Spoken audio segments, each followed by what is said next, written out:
নিরামিষ তরকারি করবো কাটোয়া ডাঁটা শাক শুদ্ধ। কাটোয়া ডাঁটা কেটে ধুয়ে রেখেছি, এতে কাঁচা লঙ্কাও কাটা আছে, এখানে আছে আলু, বেগুন, শিম, মিষ্টি কুমড়ো আর দুটো কাঁচা টমেটো দেবো।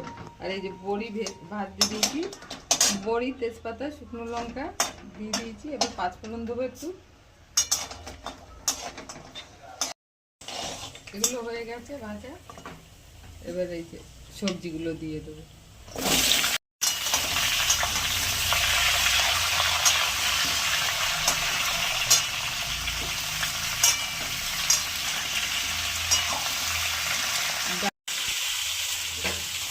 আদা পুড়িয়ে রেখেছিলাম, দিয়ে দিলাম।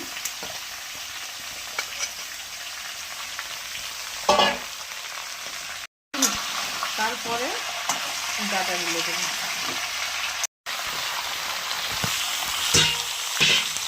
দিলাম ডাঁটা শাক শুদ্ধ।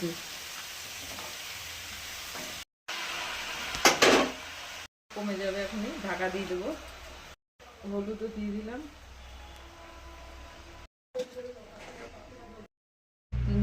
সিদ্ধ হয়ে গেছে, শাকগুলো কমে গেছে। কাঁচা টমেটো দেবো অল্প,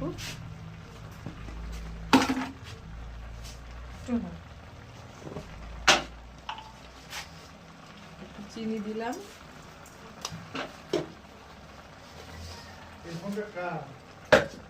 রেখেছি, এটা নামানোর আগে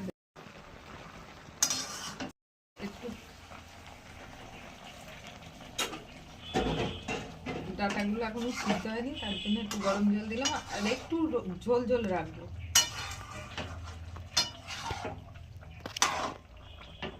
ঠিক আছে প্রায়।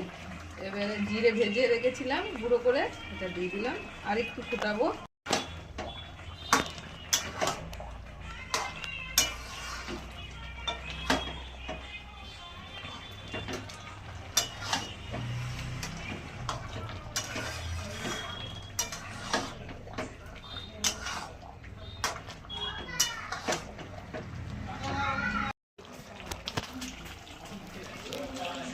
পাঁচমিশালি নিরামিষ তরকারিটা এবার নামিয়ে দেবো।